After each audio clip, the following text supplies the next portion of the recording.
Boa noite para quem for ver à noite, bom dia para quem for ver durante o dia, paz a quem está perto e a quem está longe também. Que Deus os abençoe onde quer que vocês estejam. Gente aqui da comunidade, para quem nós temos feito esses cultos ao vivo aí online, e para alguns amigos que apareceram, que passaram a nos acompanhar desde o momento em que nós decidimos transmitir estas reuniões via internet, né? Onde vocês estiverem, tem gente, tem outros países aí, né? Conversando com a gente em algum momento, então Deus te abençoe, né? Gente que está na Europa e está enfrentando situação também difícil, mas às vezes até um certo grau de percepção dessa pandemia diferente da nossa. Estamos aqui no MS, que teve uma baixa taxa de contaminação até o presente momento, e graças ao bom Deus, a misericórdia do Senhor, uma baixa taxa de letalidade também. Mas a nossa nação tem enfrentado este momento com um pouco mais de dor. Nossos vizinhos São Paulo, Pernambuco, Rio de Janeiro, têm enfrentado de uma forma mais dolorosa, mais perceptivo, e esta percepção cala mais forte no paulista, cala mais forte no carioca, cala mais forte no pernambucano do que em nós aqui.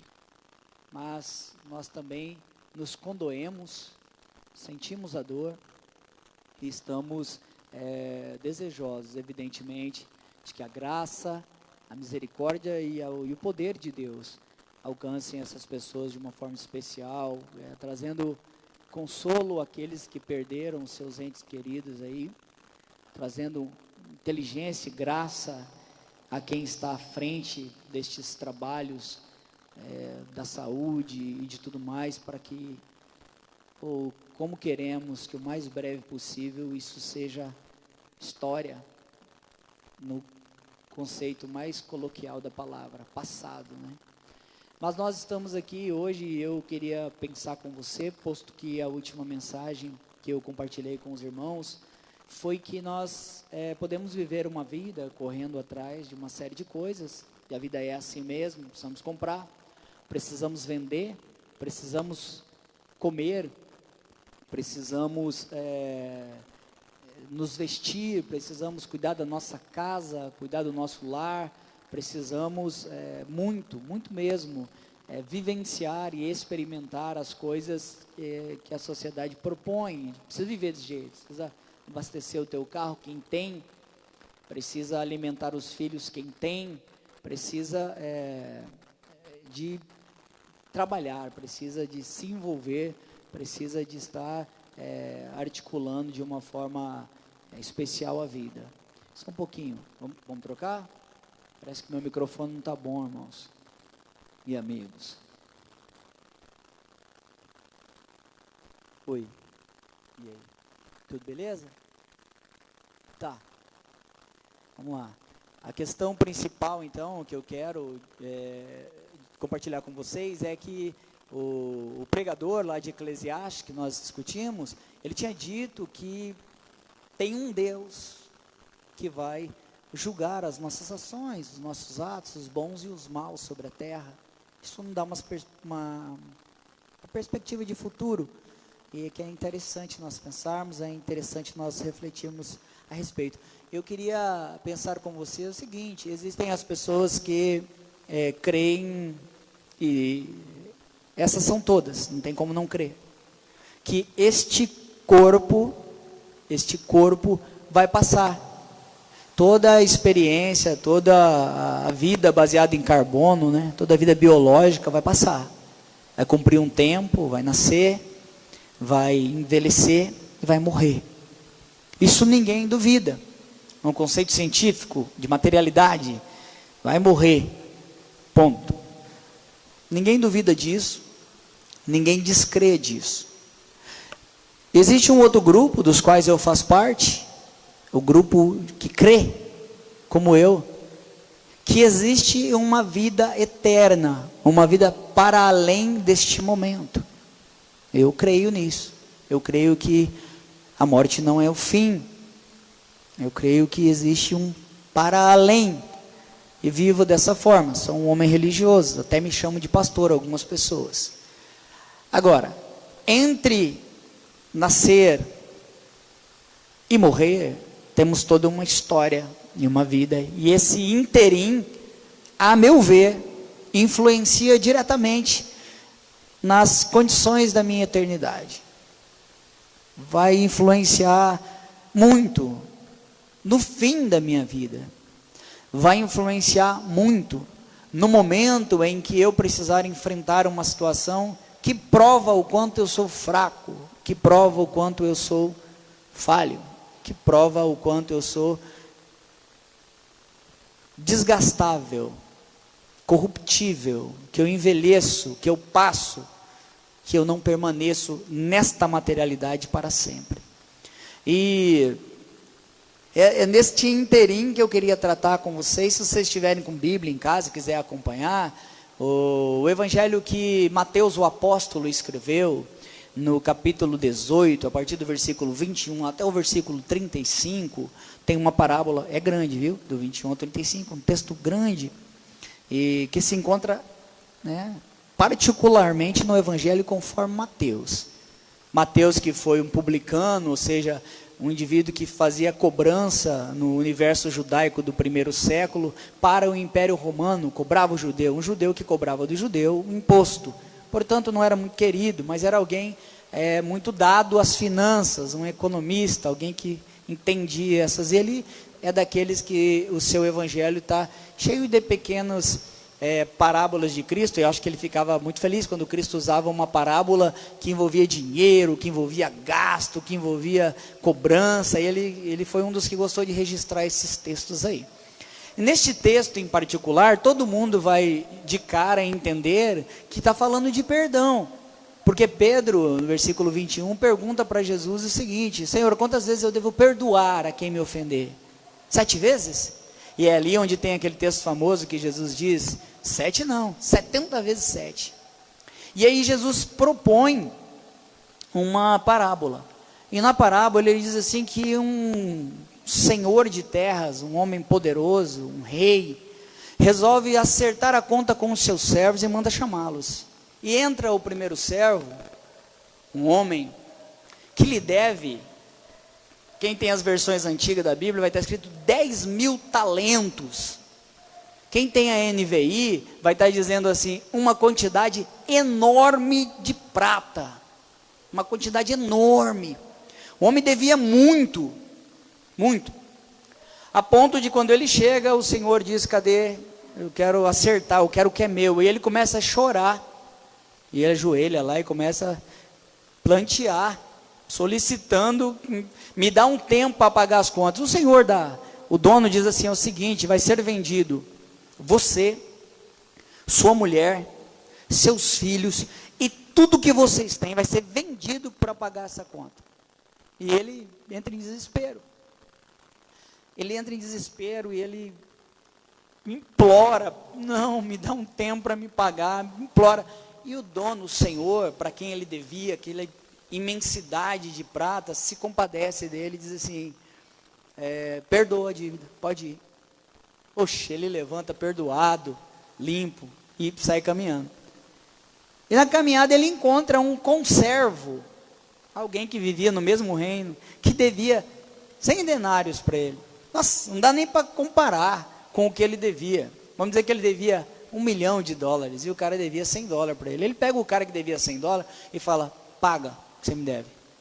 Aí o cara ajoelha como ele ajoelhou e diz assim, me perdoa, me dá tempo que eu te pagarei. Ele começa a esganar o cara, a Bíblia diz, paga o que você me deve, não quero nem saber. Aí os outros conservos viram aquilo e falaram, não está certo isso aí. Foram lá e contaram para o senhor, o senhor perdoou o cara lá, ele está esganando o outro ali por causa daí. Ele mandou chamar o cara de novo. Ué, perdoei tudo que você devia, te dei uma nova condição de vida e tudo, e você foi lá e agora amarra ele, prende ele até que pague tudo, né? Entregue ele aos açoitadores. E o texto termina aí, Jesus fala assim, assim fará também meu Pai a vocês, se vocês não perdoar os seus irmãos. Aí você já está, o texto é autoexplicativo. Foi perdoado, perdoa. Beleza. Mas não é esse o aspecto que eu quero salientar desse texto. O que eu quero salientar deste texto é a intransigência. Por que a intransigência tem muito a ver com este momento que nós estamos vivendo? Eu penso aqui em Campo Grande, ou no Mato Grosso do Sul. Embora a taxa de letalidade seja baixíssima aqui, e o número de contaminados também, muitas das pessoas que eu conheço foi atingida por essa ideia, de uma forma econômica. Muitos foram atingidos economicamente. Junto com a questão econômica veio a questão psicológica. Muitos foram atingidos psicologicamente também. Muitos lares foram atingidos. Aqui em Campo Grande também houve um aumento de violência contra mulheres, né? A gente vai ficar sabendo mais depois, quando abrir, quando voltar os atendimentos. Mas houve, né? Houve lares falando de separar, porque já não estava legal, aí teve que ficar enfurnado todo mundo dentro da casa, a coisa piorou. As relações se perturbaram, se conturbaram. Eu tenho ouvido uma palavra que eu acho muito ruim. Eu quero que a escola volte logo porque eu não aguento meu filho em casa. Eu acho uma palavra estranha, é uma oração. Como assim eu não aguento meu filho? Aí tem muito meme, né? Em meio a essas comunicações variadas, que tem muita brincadeira. Agora o pessoal está vendo como que um professor vale e tudo mais.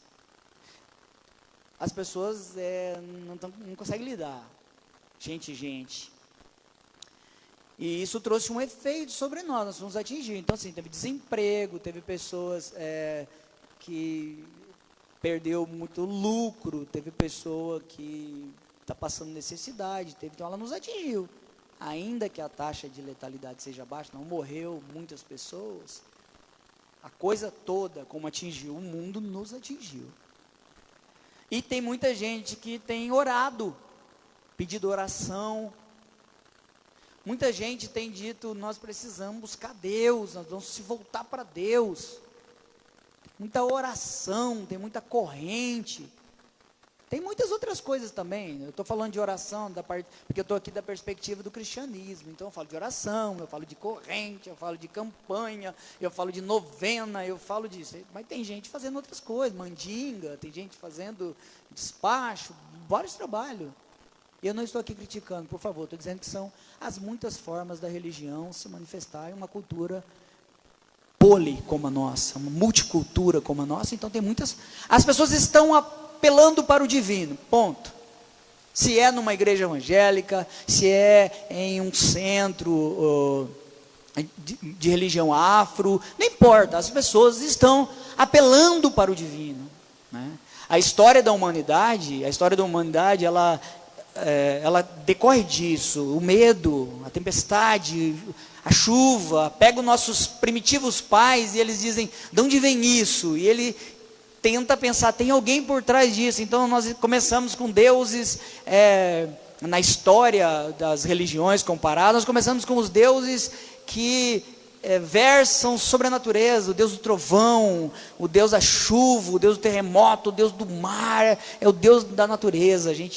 Vamos fazer alguma coisa para ele, é um relâmpago, vamos desenhar alguma coisa, vamos dizer que a gente gosta dele, para ele não nos punir, chove muito, vamos orar para fertilidade, vamos orar para essa chuva fazer o bem e não o mal. A gente tem medo, os deuses. Depois a gente salta para um outro tipo de Deus, um Deus territorial.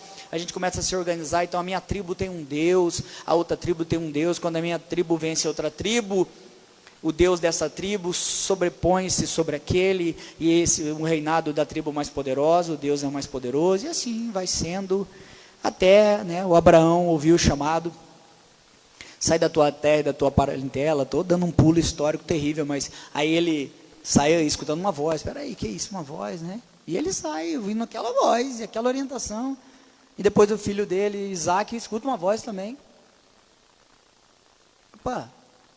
Escutou uma voz, e sai atrás daquela voz. E depois o Jacó, o outro filho, escuta a voz também. E depois falou, aquela voz que falou com o papai Abraão, parece que é a mesma, falou comigo, unificou e tal, foi caminhando até chegar, é um Deus isso aí, é um. O nosso aqui é um, e a gente vai ter as religiões monoteístas, né? Vai chegar na gente. Então tem muitas, mas não é linear, num sentido assim que, veio resolvendo o problema e esse Deus é o superior. Continua pelo mundo vários tipos de deuses, várias formas e eu estou falando antropologicamente, tá? Estou entrando em questões de ética, nem de moral, nem de certo, nem de errado, não é isso. Estou dizendo que é assim, ponto. Qualquer bom observador vê que é assim, né? Conheço crente que bate na madeira, por exemplo. É uma superstição, é uma coisa esquisita, mas tem, né? Crente no Deus único que não passa debaixo da escada. Tem também, né?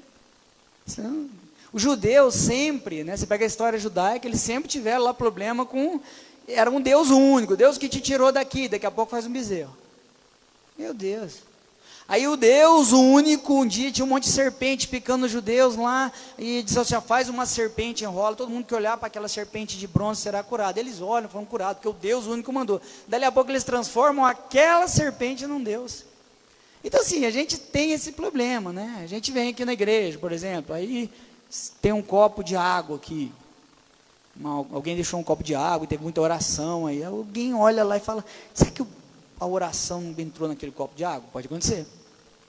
Aí quando está acabando a reunião, alguém vem aqui, estava com a dorzinha, manda aquela aguinha e fala, fiquei bom, pronto. Todo dia ele vem, um garrafinho de 5 litros, põe ali, vai, porque ele fala assim, aqui tem uma energia, um negócio. Crê no Deus único, mas faz esses caminhos esquisitos assim. A gente tem muito isso, é a religião, é a ideia do religioso. E agora, no meio de medo, as pessoas se voltam para o sobrenatural, para o divino. Ou seja, eu quero ajuda, não onde vier. Eu assisti um filme, e nunca esqueço, né, A Múmia.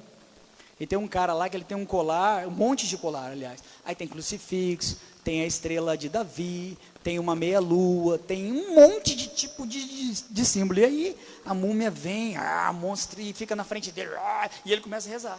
E ele vai rezando para tudo. E até que uma hora ele pega lá a estrelinha de Davi, começa a orar em hebraico, a múmia reconhece. Enfim, tem gente desse jeito. Tem um monte de coisa, eu estou apelando. Se um der certo, então assim, é medo. O medo faz isso com a gente fica nessa pilha aí de medo. E começa a buscar o divino. E aí vamos dizer que o tempo passa daqui alguns meses, quiçá um mês, passa, tranquiliza a tal da curva, achate, e além de achatar, a tal da curva decline, e digam, vamos voltar a tocar a vida. Me desculpem o meu pessimismo, eu sou pessimista com o gênero humano do qual eu me encontro, do qual eu faço parte, do qual eu sou um representante. A gente não aprende, ou seja, aquele fulano passou um medo que agora nunca mais ele vai aprontar, é nada, já tem uma homeostase, um equilíbrio, e aquele medo já não tem mais efetividade sobre ele, né? Quantas pessoas eu já vi procurarem igreja em momentos assustadores da vida dela, resolver o problema, virar as costas como se nada tivesse acontecido. Ela se esquece e não aprende nada com o mal, com uma situação que se abateu sobre ela. E tem mais, às vezes nós nos esquecemos que o mal que me atinge, às vezes alcança todos os que estão ao meu redor, um grupo imediato, o meu oikos, do grego, que é a ideia da casa, a ideia do agrupamento, cada pessoa tem pelo menos 7 ao seu derredor, cada pessoa tem um agrupamentinho de pessoas que são alcançados diretamente, essa interação. Eu tenho lá meus filhos, tenho minha esposa, aí tenho lá um primo mais próximo, aí tenho um amigo mais próximo, quando vejo, já deu aquele grupo que as coisas que eu faço, a maneira que eu vivo, quando eu erro, quando eu falho, também alcança essas pessoas. As minhas tomadas de decisão também alcançam essas pessoas, ainda que eu ache, egoisticamente, que a minha vida é minha, e eu vivo como eu quero, e vai ser desse jeito mesmo. Este texto é maravilhoso neste sentido. A ideia do perdão está clara, eu tenho que perdoar, mas a ideia da intransigência também está clara.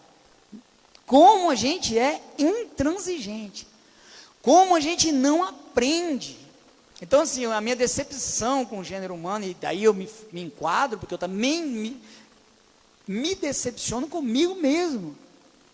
Eu se decepciono. Eu olho para o espelho, às vezes, e falo, não acredito que eis-me aqui, sendo de novo o mesmo, que já aprendeu que deste jeito é um jeito ruim.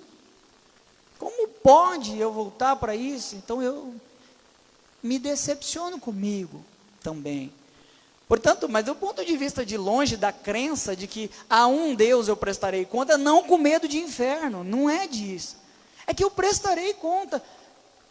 Prestar conta é uma sociedade ruim. Então, às vezes você, quem tem filho pequeno, sabe disso.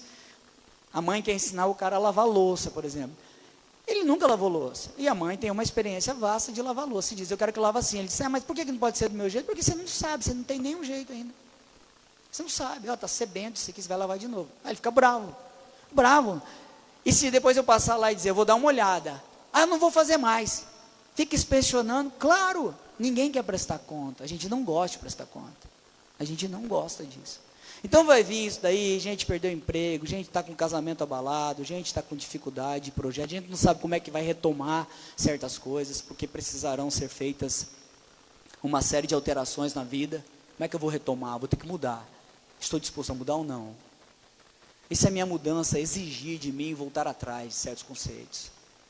Isso é minha mudança, exigir de mim tomar um rumo totalmente diferente.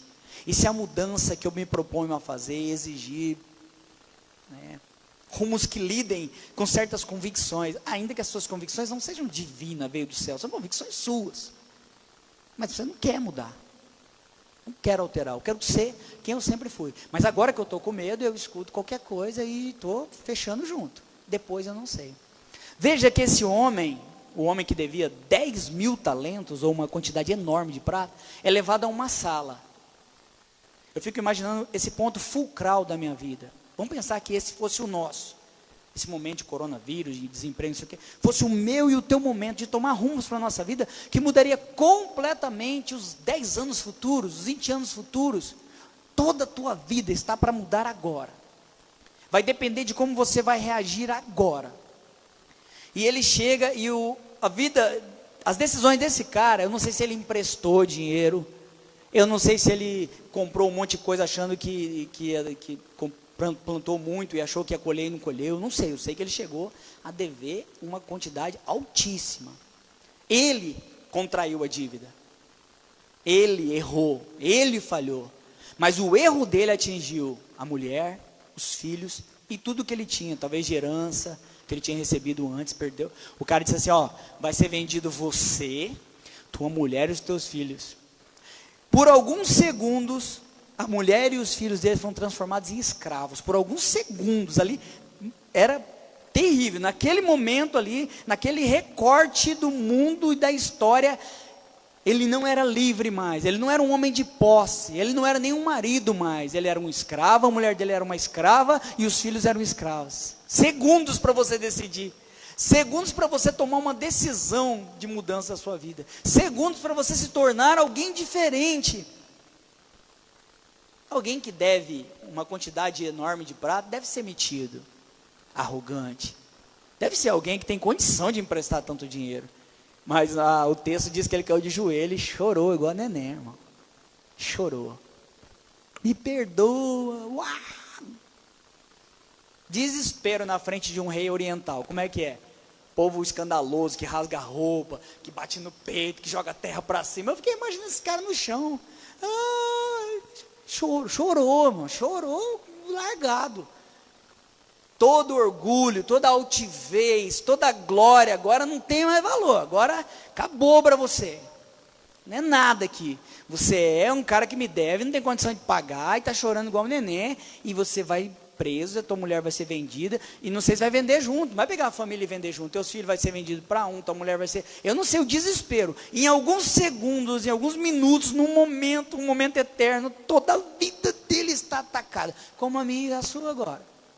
Quantas pessoas que repetiu essa palavra para mim nesse período aqui, cara, eu não esperava, quão quando eu achei que ia acontecer alguma coisa assim. Nunca pensei, isso é o que eu tenho mais ouvido. Nunca achei, nunca pensei. Será que é o fim dos tempos? Será que já é as pragas do Apocalipse? Todo mundo falou disso comigo. Por quê? Porque cortou os planos. Acabou os planos. Não sabe se vai dar certo. Não sabe quando. Não sabe de que jeito que vai ser daqui para frente. Sabe aquele momento em que eu choro? Não sei se vocês já choraram nesse momento. Quem está me ouvindo aí, se chegou a chorar já. Chorar mesmo e falar, meu Deus. Porque tem para muitos aí que continuaram trabalhando, mas tem gente aí que chorou, amor. Tem gente que está chorando amargamente neste momento. Tem gente que está fazendo promessas agora, de joelho, irmão. Está dizendo, olha, daqui para frente eu vou abraçar os meus pais, eu quero ser mais legal com as pessoas, eu quero ter relacionamentos profundos, eu quero ser diferente, eu quero, Senhor, se eu passar pelo vale, se o Senhor me levar agora, tem coisas assim, da pessoa, agora, gente, o mundo será diferente, embora eu não acredite nessas promessas. Promessa de medo eu nunca vi dar certo, irmão. Tá, então qual é a minha intenção falando isso com você? Para você respirar diante de Deus e falar, será que eu estou com medo? É por isso que eu estou falando essas coisas? Será que as reflexões têm chegado ao meu coração? Essa ideia de ser mais legal, de ser mais generoso, de pensar um pouco menos em trabalho e pensar um pouco mais em vida. Essa ideia que você está no coração aí, às vezes pensando, eu quero pensar um pouco mais na eternidade. A vida é muito transitória, passa muito rápido, eu estou aí festando e tal, pá. O coronavírus é uma coisa. 200 mil pessoas morrerão de hipertensão no Brasil, conforme algumas... O coronavírus provavelmente não ceifará esse tanto de vida aqui no Brasil. Outras mortes, acidentes, muitas coisas vão levar pessoas. Mas como é que eu estou vivendo a vida entre o nascer e entre a possibilidade ou não de haver uma eternidade? Como é que eu levo a vida? Como que eu penso a vida? Esse cara aqui achou que sei lá o que. Ele falou, agora você vai ser vendido, mas ele chorou. Chorou. E o cara falou, levanta, está perdoado. Oh, mano, que lindo. Não duvido do perdão de Deus. Quem dobrou o joelho aí e falou com Deus, Deus não mente. Deus não mente. Deus se compadece de verdade. Porque na hora que você está chorando, você está realmente arrependido, sei lá, com remorso, com medo. Claro que está. Estou doente, irmão, sou um paciente terminal. As lágrimas minha é mentira? Claro que não. Deitado lá na cama. O médico falou para mim, ó, você tem uns 15 dias, Adriel. Aí sai todo mundo, vem os irmãos visitar, Deus te abençoe, tá? Aí lá no corredor meu eu já escuto eles, não rindo de mim, mas rindo da vida, porque é a vida que segue, irmão. Entende? Eles entram ali na sala com aquela cara de, nossa. Eu, já quase falando, se você era uma pessoa tão boa, tipo, você já foi. Mas quando eles saem, a vida deles continua, eles não são terminais, eu sou. Aí eu, lá do meu quarto, choro e falo com Deus.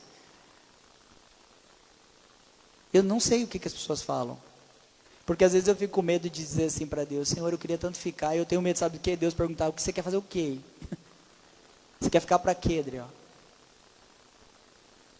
Eu tenho medo do que eu vou responder. Sou muito alegre de pedir. Mas eu sempre fico falando, tomara que Deus não responda. Responda o que eu quero, me dê o que eu quero, mas não me dê o que eu preciso, porque dá um medo de Deus dar o que você precisa. E o medo também de eu estar ali e dizer assim, Senhor, olha, eu quero ficar, olha, se eu não morrer, eu quero servir e tal. Aí ele fala, mas você não serve, Adriel. Faz 42 anos você está na terra, nunca fez nada, você só pensa em você. Toda correria tua é para você mesmo, é para melhorar a sua vida e tal.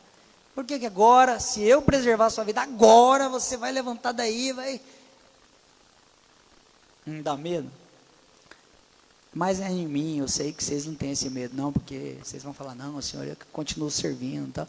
Porque eu acho que se a gente já estiver servindo, já estiver vivendo uma vida interessante, você tem uma certa suavidade, uma certa tranquilidade para lidar com as coisas. Quando a gente desespera, é porque a gente não tem muita certeza. Fala, mas será que eu precisava? Eu deveria ter sido melhor? Eu deveria ter sido um bom marido? Eu deveria ter sido uma boa esposa? Eu deveria ter sido um bom filho? Eu deveria ter sido um bom funcionário, um bom amigo? Eu deveria? Não era só pensar em mim, mas não é em mim? Nós não vivemos numa sociedade de fazer acontecer? O que eu faço, né, na minha vida? Esse cara levantou perdoado. E naquela mesma sala, naquele mesmo recorte de segundos, os filhos deixaram de ser escravos. A mulher deixou de ser escrava, voltou a ser esposa. Os filhos voltaram a ter um futuro, e ele voltou a ter um futuro também. Ele saiu da situação do medo. Atravessou os portais e voltou a ser exatamente o que ele era. É isso que eu temo. É esse que eu aprendo além do perdão nesse texto, é a intransigência, é a incapacidade que a gente tem de aprender alguma coisa, mudar, transformar a nossa vida, sair de uma situação terrível e dizer, não posso ser igual. O cara sai dali, através do portal, e encontra um cara que deve 100, era a hora dele falar, o cara falar, ô amigo, eu sou de 100, rapaz, vem cá, me dá um abraço, acabei de ser perdoado, acabei de ter minha família livre, acabei de ver, eu vi meus filhos presos, e num instante da graça, eu vi eles crescendo, livre, podendo escolher a vida que eles quisessem. Eu tinha perdido a perspectiva de dar um abraço na minha esposa, agora eu posso voltar para casa, abraçá-la novamente, recomeçar a minha vida. Você acha que eu vou ligar para 100 denários? Mas ele ligou, irmão. Tudo que a graça fez, ele transformou em desgraça num microsegundo da vida. É muito fácil a gente entrar em um lugar, seja numa igreja ou na sua casa, em tempos de não igreja, em tempos de busca pessoal, em tempos de família orando junto, em tempos de muita oração sozinho no quarto. Dá para levantar de uma oração um outro homem agora dizendo, meu Deus, tudo mudou. Isso é conversão, isso é milagre, isso é poder de Deus. Tudo mudou, eu entendi esse lampejo da graça. Eu estou vivo, eu tenho uma perspectiva. Tudo mudou. Ele não, ele esqueceu completamente que por alguns instantes ele nunca mais abraçaria a mulher dele.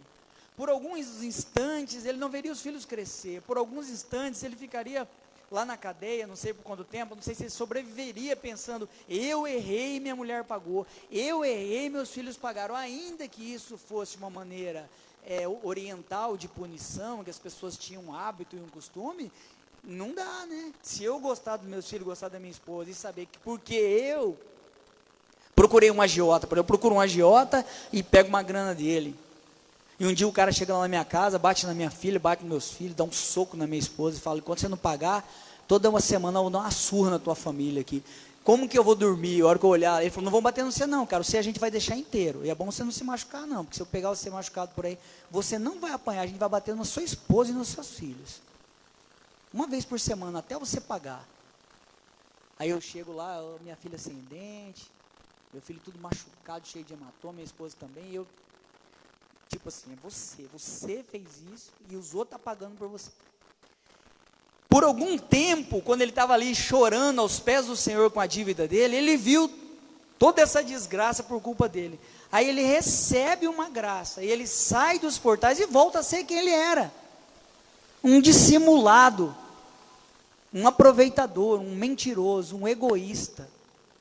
Porque não pode alguém receber um lampejo multimilionário da graça e fazer a cobrança de centavos e de migalhas de um outro ser. E foi o que ele fez. Não se importou. E aí, eu não estou falando de lei da retribuição, mas os outros conservos observam. E falaram, cara, está errado isso aí. E foram lá chiar o Senhor, falou, aquele cara que você perdoou, acabou de dar uma surra, estava esganando um cara ali, por causa de 100 denários, não, manda chamar de novo. Aí ele perde tudo de novo. Ah, mas Deus é assim? Dá depois tira? Não, a vida dá e tira. Deus não, irmão, a vida sim. A vida sim. O processo da vida aqui, os desdobramentos da vida é essa, tá? A questão ali é aprendizado assim, como as pessoas no medo e na angústia dissimulam quem são, dissimulam as suas vidas. Mas quando passa o medo, elas voltam a ser exatamente quem elas eram. Elas voltam a ser exatamente quem elas eram. A mesma mesquinhez, a mesma arrogância, as convicções, o peito elevado, como se fosse alguma coisa. Esse é um grande problema nosso. Essa intransigência, essa incapacidade de pegar um fato da graça na minha vida e de transformar ele em graça que alcança outras pessoas. Por isso que tem muita gente que a gente ficou sabendo de festas que estão acontecendo escondido, cultos escondidos, gente se reunindo escondido num monte de lugar. É um absurdo, é pensar só em mim mesmo. Eu amo o culto, irmão, eu quero estar com os irmãos aqui, mas acho um absurdo. Ah, mas aqui não aconteceu nada ainda, acho um absurdo. Quem não está tomando cuidado, quem acha um absurdo. Acho que assim, não me atingiu, eu não estou nem aí. Não é comigo, eu não estou nem aí. Quando é comigo, eu desespero. Eu apelo para tudo quanto é tipo de santo, para todas as manobras possíveis. Eu apelo, eu não acredito, eu sou ateu, mas vamos lá, vamos tentar, vamos bater aqui, vai que. Se tiver, eu tentei. Aí depois eu volto a ser quem eu era.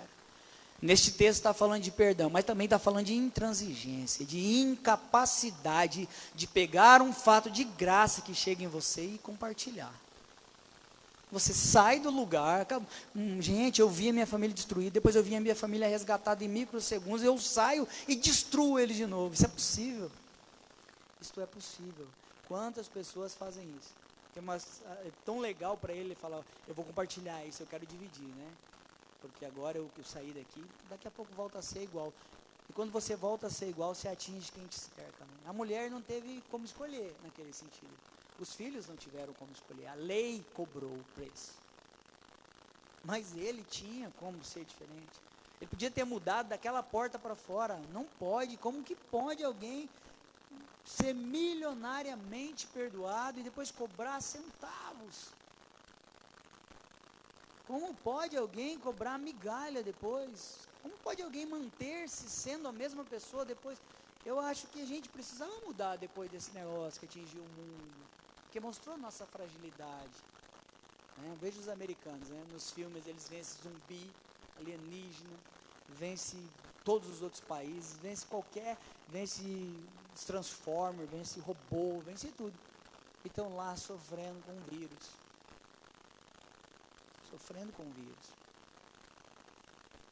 Porque eles são frágeis, porque eles são pessoas, porque nós somos pessoas e nós somos frágeis. Nós precisamos aprender alguma coisa com isso. Quem sair, quais de nós, todos nós vamos atravessar isso aí? Vamos atravessar esse portal assim, revestido de graça? Vamos atravessar e lá você vai ter a chance de gozar da graça divina. Vocês, nós todos, irmãos. Assim, melhorou, nossa, eu pensei que ia acabar daqui a um ano, nós vamos estar falando, olha, puxa, melhorou, não sei o que e tal.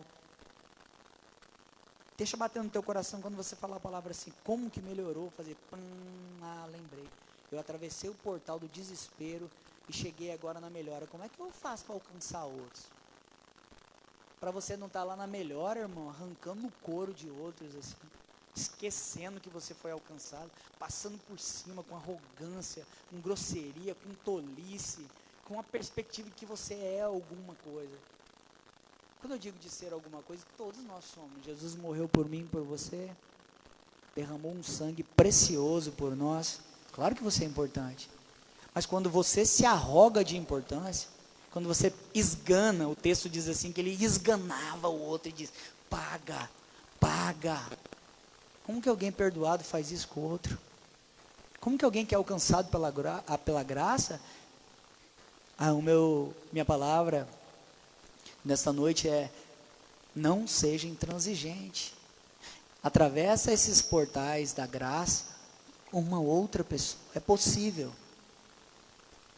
Todo mundo que fica aí batendo na síndrome de Gabriela, vou morrer assim, eu sou assim, eu não acredito. Eu acredito em mudança. Eu me decepciono comigo mesmo e tudo, mas eu creio em mudança, senão não fazia sentido nenhum eu estar aqui falando de um texto bíblico, falando de perdão ou de qualquer coisa. Eu creio em mudança, mas nós somos tentados a não mudar. Nós somos tentados a agir dissimuladamente no medo. Nós somos tentados a procurar o divino como um solucionador dos nossos problemas. Nós somos tentados a procurar Deus para Ele resolver coisas para nós. Mas nós esquecemos que Deus, Ele não é um resolvedor. Ele é o justo juiz. E eu não estou dizendo que Ele não possa fazer tudo e qualquer coisa por nós. Pode. Eu estou dizendo que Ele é para além disso. E a nossa vida também é para além dessa terra aqui.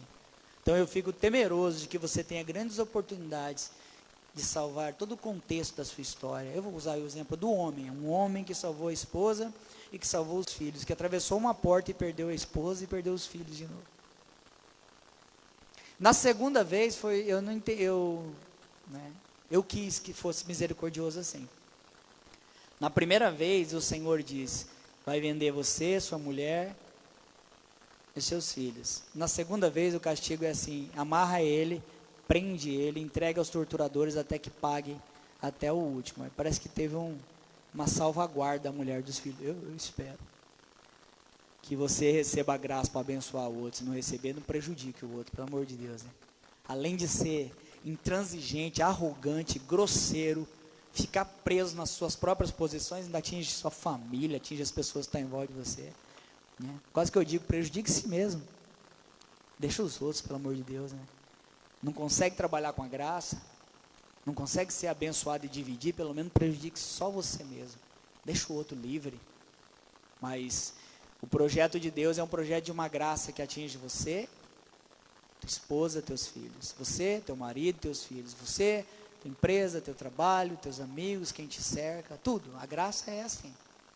É um favor, é de uma dívida enorme para um perdão completo. É assim que ela opera. Mas a oportunidade que você tem é atravessar esse portal, ir para o outro lado e se posicionar de uma forma diferente. Não se deixe dominar pela intransigência, pela incapacidade de aprender com os momentos de dores e dificuldades que às vezes são oferecidos para a gente na nossa jornada aqui. Jesus termina falando isso para a gente, né? Façam assim, porque senão meu pai fará assim. Aí a gente está falando de julgamento, está falando lá na frente, mas eu queria que você pensasse agora, só hoje. Coronavírus, desemprego, tudo. Ficasse firme no Senhor, chorasse, ajoelhasse, falasse com Ele, cresce nele, recebesse a graça e o perdão dele, mas na hora que você se levantar com esta graça, atravessa esses portais transformados para além do perdão, como uma nova criatura, uma nova pessoa. O cara recebeu o perdão de 10 mil talentos, mas ficou igualzinho. Como que pode? A minha preocupação com as relações com Deus e com a igreja é essa. É eu receber uma série de coisas e permanecer como eu sou. Endurecido, a mesma pessoa. Assim é muito triste e vazio de significado. Sempre que você se levantar do perdão e da graça que te alcança, levante uma nova criatura. Porque senão você vai atravessar a porta e vai fazer outro sofrer naquilo que você foi perdoado. Não é o projeto de Deus para a nossa vida. Que a graça do Senhor nesses momentos difíceis nos transforme em pessoas que receberam a graça e que são capazes de compartilhar a graça. Amém? Vamos orar juntos. Querido Deus, em nome de Jesus, eu te agradeço muito pela tua palavra. A palavra é viva e eficaz e mais penetrante que espada alguma de dois gumes. Como Pedro perguntou, quantas vezes, Senhor, eu devo perdoar? O Senhor de 70 vezes 7 e nos propõe uma ideia em que o teu amor e que o teu perdão nos alcance em qualquer dano da nossa vida e existência. Mas é importante, posto que recebemos tal perdão, passarmos a vivenciar e compartilhar com os conservos desse reino, com os nossos irmãos, com os nossos amigos, com a humanidade de forma geral. A graça que nos alcançou em abundância seja compartilhada e dividida. É a única forma de voltarmos para a tua presença honrados, como homens e mulheres que receberam gratuitamente e gratuitamente também compartilham e dividem. Que o teu amor alcance todas as famílias, as casas, os lares, que nós possamos sair transformados, melhorados dessa situação, porque a graça há de nos alcançar, se com arrependimento, um coração alegre, um coração contrito, um coração que abre mão da intransigência e da dureza, e que encontra pontos fulcrais da vida, para ver a liberdade da família, a liberdade de todos que te cercam, e de que nos cercam, que a sua graça, Senhor, em nome de Jesus, nos alcance desta forma. Amém. E graças a Deus. Amém.